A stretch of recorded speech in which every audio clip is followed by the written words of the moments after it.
ওইটা আমি সেদ্ধ করে নিয়েছি নুন আর হলুদ দিয়ে। এখানে চিংড়ি মাছ দিয়ে আজকের আরবির একটা তরকারি করব। চিংড়ি মাছটা কেটে নিয়েছি, ধুয়ে নিয়েছি। কড়াটা গরম হয়ে গেছে, এবার সরষের তেল দিয়ে দিলাম। তেলটা ভালো করে গরম হবে, তারপর আমি চিংড়ি মাছটা ভেজে নেব। তেলটা গরম হয়ে গেছে, এবার আমি চিংড়ি মাছগুলো সব দিয়ে দিচ্ছি।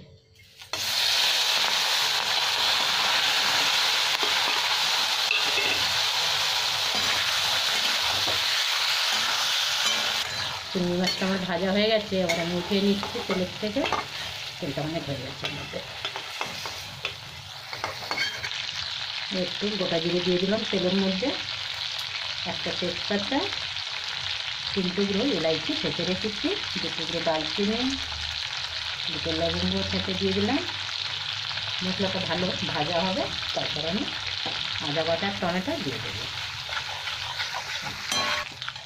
এখানে আমি একটু মশলা গুছিয়ে রেখেছি, হলুদ, একটু লঙ্কার গুঁড়ো, ধনে জিরে পাউডার, কাঁচা লঙ্কা, টমেটো, একটু আদা বাটা, সবগুলো একসাথে আমি দিয়ে দিলাম। তেলের মধ্যে একটু ভালো করে কষিয়ে নেব। একটু জল বাটিটা ধুয়ে একটু জল দিয়ে দিলাম, প্লেটটা ধুয়ে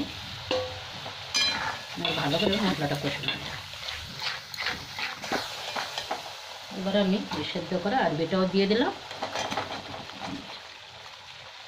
সবকটা ভালো করে কষিয়ে নেবো, মশলার সাথে ভেজে নেবো।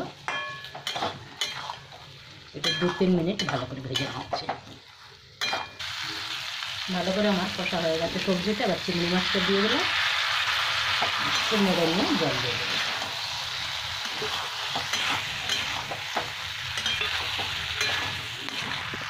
ভালো করে আমার কষা হয়ে গেছে, এবার একটু জল দিয়ে দিলাম, গ্যাসটা ধুয়েও দিয়ে দিলাম। সেদ্ধ তো অল্প জল লাগে, একটু মাখা মাখা হবে তরকারিটা, খেতেও খুব ভালো হয়। সেরকমই হবে।